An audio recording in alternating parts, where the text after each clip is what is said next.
Hello YouTube fam, this is Justin aka Demonic Sweaters, and I'm trying to look at the lens instead of the screen so it doesn't look like I'm staring off into space when I'm talking to you.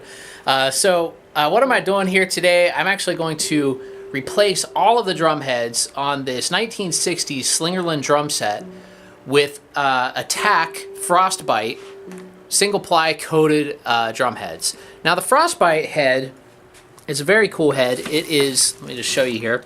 It's a single ply, medium weight, coated drum head by Attack. And what's cool about the Frostbite is that every Frostbite head actually comes with, if you look in here, there's a little packet. You can see each one of these comes with its own little packet of a moon gel type substance. So if you want to use moon gel to kind of give it a warmer sound or dampen it a little bit, it comes right there with the head, and you don't have to spend the extra money. And that is really cool. These Frostbite heads come in a pack that is very affordable, much more affordable than other name brand drum heads. And in my opinion, they sound better and they last longer than a lot of popular drum heads out there. But anyway, you can buy this pack right at my website, demonicsweaters.com, and I'll post a link down below where you can check that out. And what I'm going to do is I'm going to replace all of these heads. This drum kit, it's a great drum set. Slingerlands, in my opinion, are some of the nicest drums that were ever produced. It's a shame that they went out of business.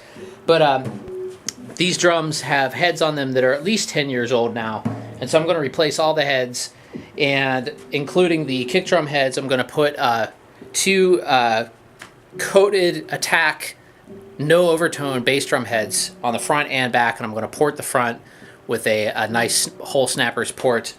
And yeah, those you can also buy on the website as well. So yeah, go ahead and stick around and check this out.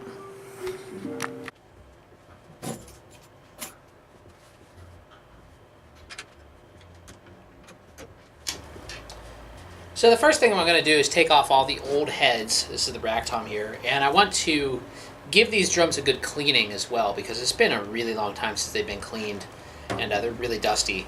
It's actually a really cool kind of deep indigo blue sparkle set, and you can't even really tell because they're so dirty.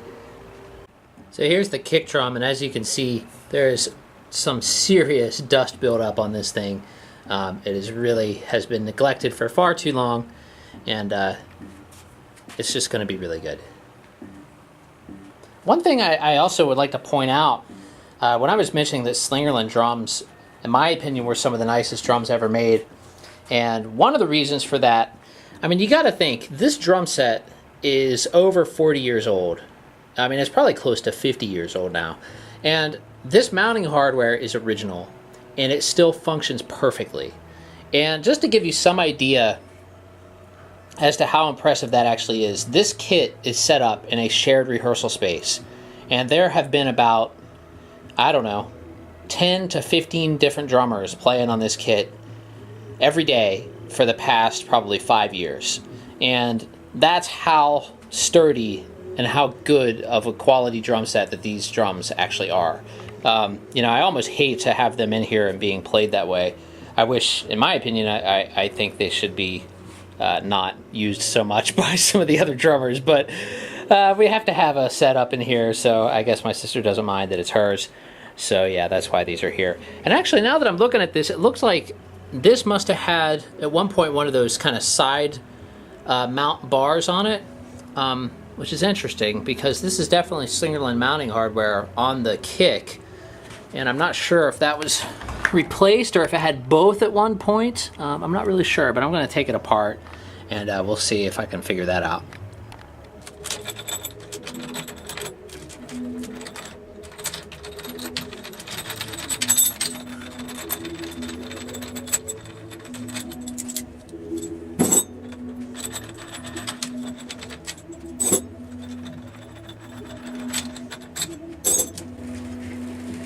Ah, look at that.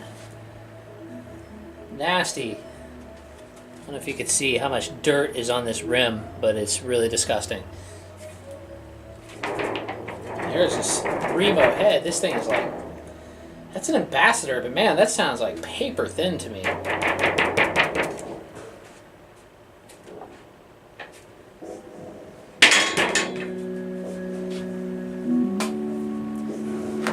some blankets stuffed inside, which I don't know if I'll need these once I put the no overtones on there.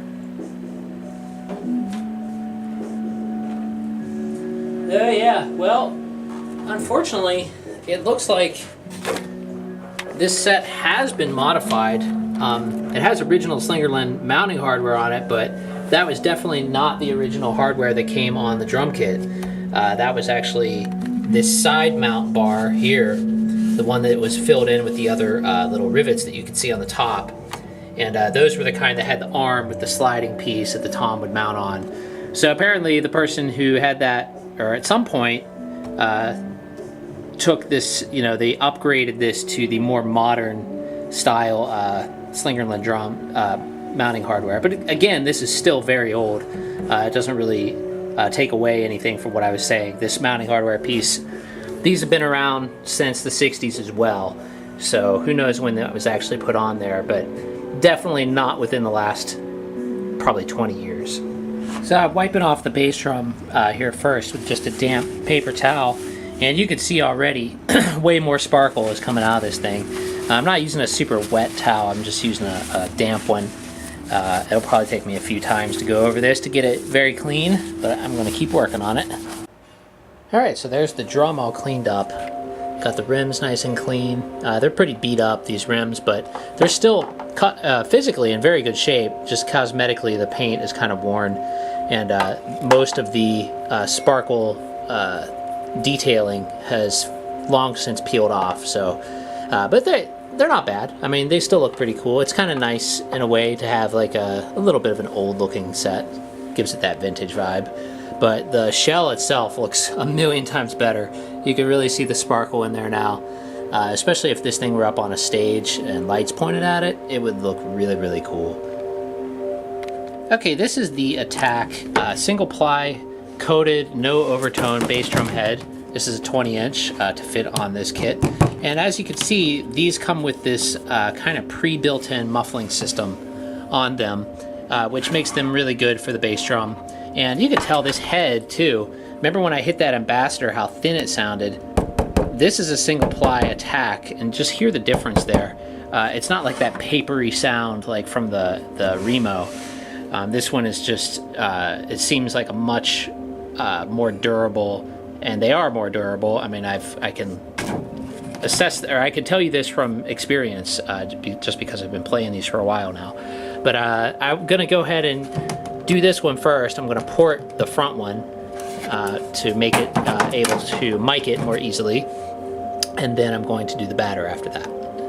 And I'm gonna port it using this holes snappers deal that I also can get for you if you want to order it. I actually don't have these listed on my site, but I can get these, so maybe I should list that as well. I'll try to get that up there before I post this video, so if you're interested in buying a whole set of these, everything will be there for you if you want. So yeah, I'm going to go ahead and use this on the front kick. I wanted to show you this some more.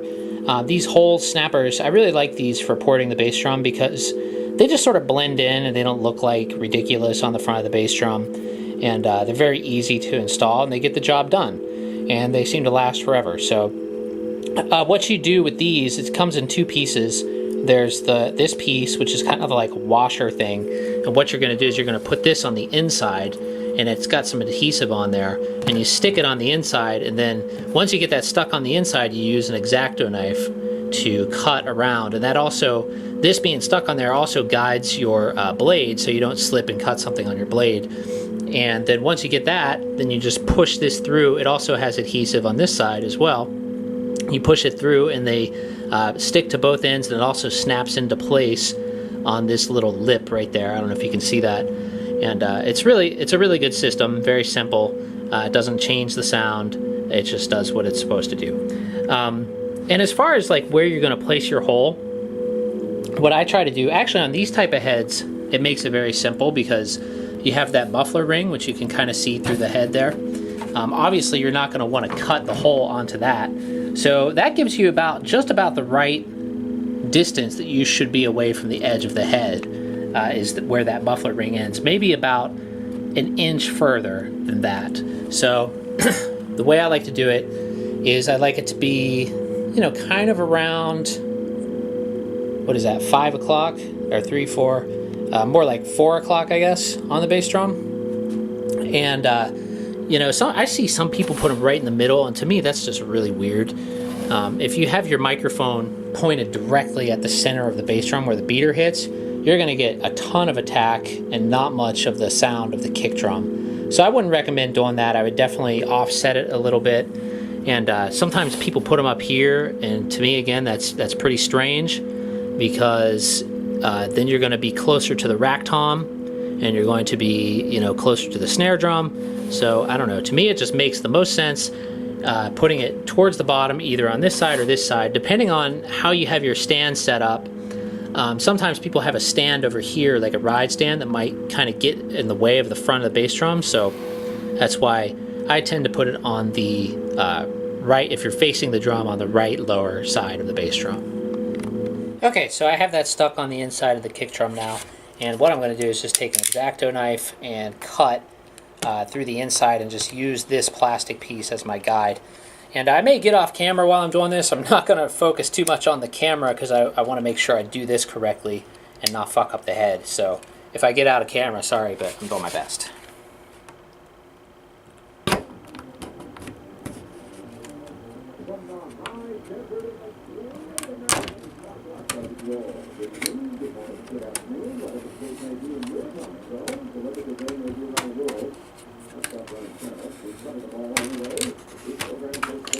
There you go. See, it's very simple. Just keeps it in place, and you can cut that hole very easily that way. Okay, now I just want to cut away the kind of excess head that didn't come off when I first cut it there. Just a little bit.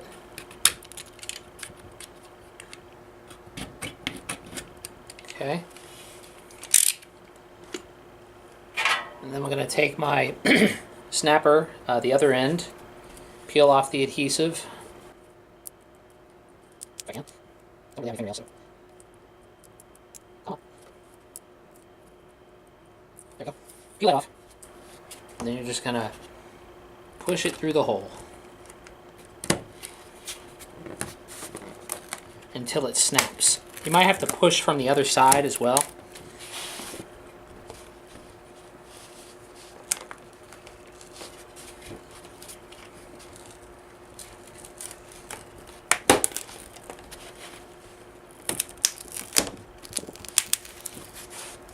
Again, I really can't pay attention to the camera here. Sorry if I'm out of focus, but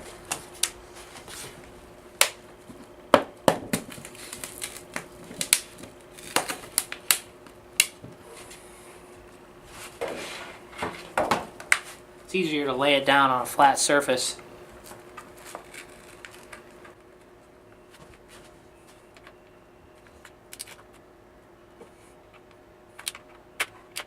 There we go. There it is. So what I actually had to do there, that one was a little bit harder than the one I have on mine, maybe because this is the 4-inch one and mine is the 5-inch one. But what I had to do was actually use the one of the bass drum spurs. I just used the back of that to push down on this as I pushed it through from the floor, and that made it pop through pretty easily. You could probably use a drumstick or something like that as well.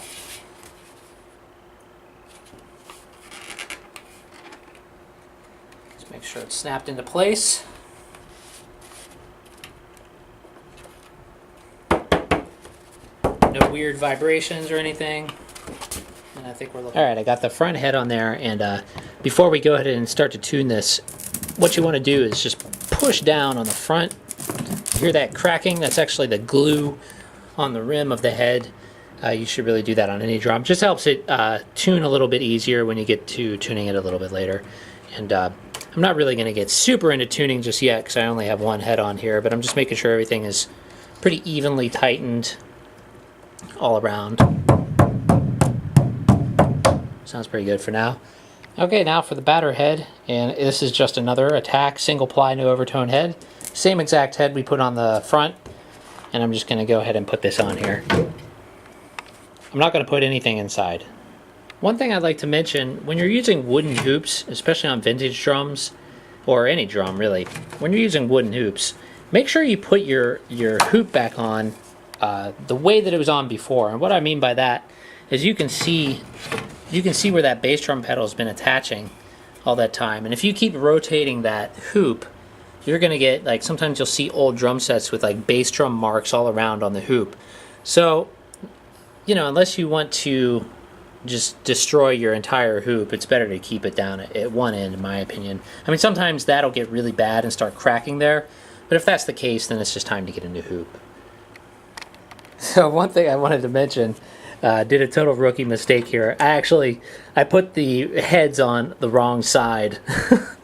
I guess because I was busy making the video here and had the spurs off and everything, wasn't really paying attention. So yeah, now I have to take them both off and put them back on, but whatever. Okay, I got the heads off again. Well, got the front one back on, but after I did have them both on the wrong sides, I did realize that I am going to put a little bit of muffling in it. I'm just going to use one of the blankets that was in there from before instead of both, because I think it could just use a little bit more dampening. So we'll go ahead and do that. All right, the bass drum is put back together. Both heads are on, and it's pretty much tuned up. One last thing I'm going to do to it, though, before it's ready to go. You hear it there. That sounds really nice. It's very boomy, but it has a good bit of attack. It's just really just kind of a perfect sound, really. But one last thing I'm going to do to it is install one of these Remo Flam Slams. The reason for that is, well, mainly just because it'll make the head last a lot longer. And how you do this is you just do what I just did right there. You just place it on the head, you know, like using the beater, and you can see where it's going to go. Oh, actually, I can't really do this holding the camera. But what you're going to want to do is peel off the back and then do what I just did, you know, kind of place this on the beater and then just lower it down with the adhesive peeled off, and then you'll know where it goes, and then you just stick it on there. Okay, the Flam Slam is now on. Doesn't change the sound too much, or not at all really, with this felt beater on there. This felt beater is old, and it's actually perfect, because once they wear down like this and they make such a flat connection with the head, they seem to sound really good at that point. I prefer felt beaters as opposed to other beaters, like plastic beaters and other types. I tend to always want to go back to the felt beater. I mean, this isn't even my bass drum pedal, but on mine I actually have a double kick, but there's 2 felt beaters on it as well. Time to move on to the rack tom. Now for the toms, like I was saying before, I'm using this pack.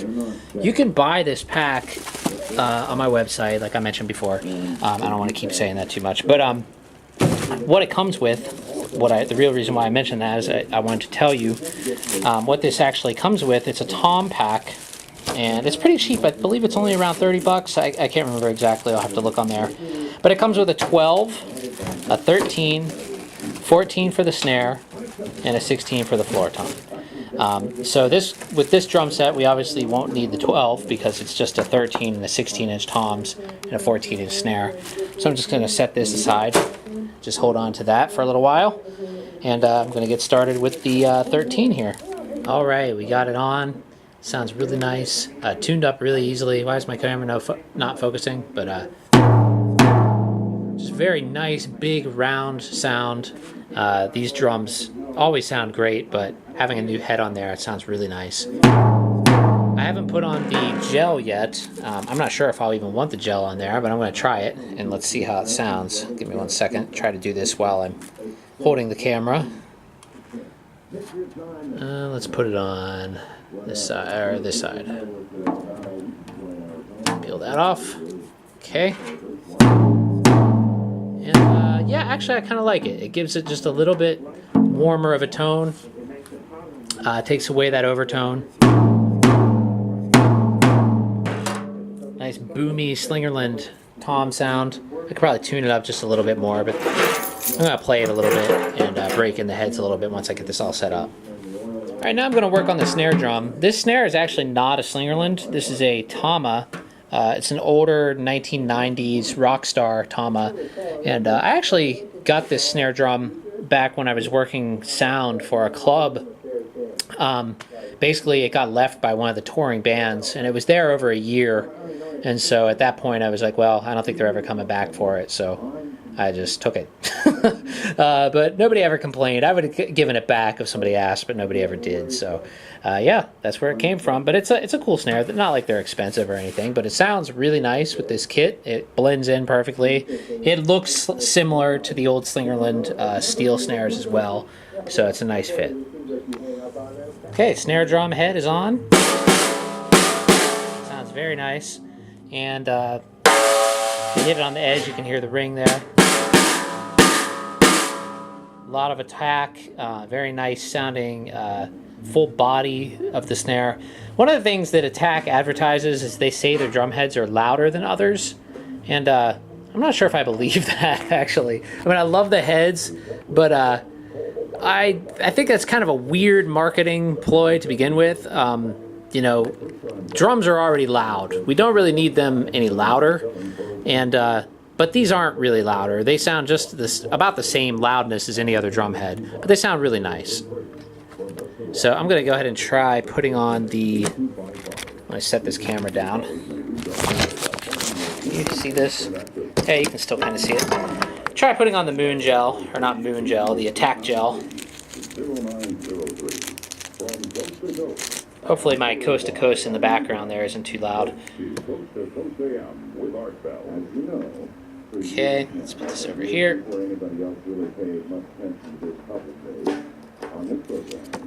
And let's hear how that sounds.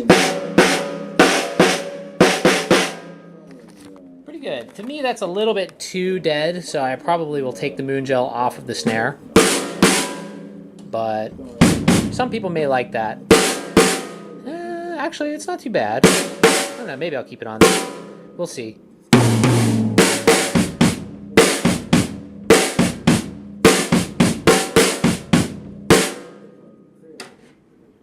Alright, time to do the floor tom. Okay, we're all cleaned up and every head is put on and tuned. And these drums sound really, really good.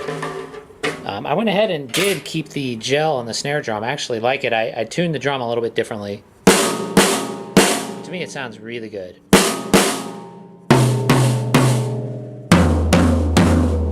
And yeah, these are the frostbites on the batter of the toms and the snare, and the single ply no overtone on the batter and resonant of the kick. So let me go ahead and set up some cymbals and I'll play a little bit.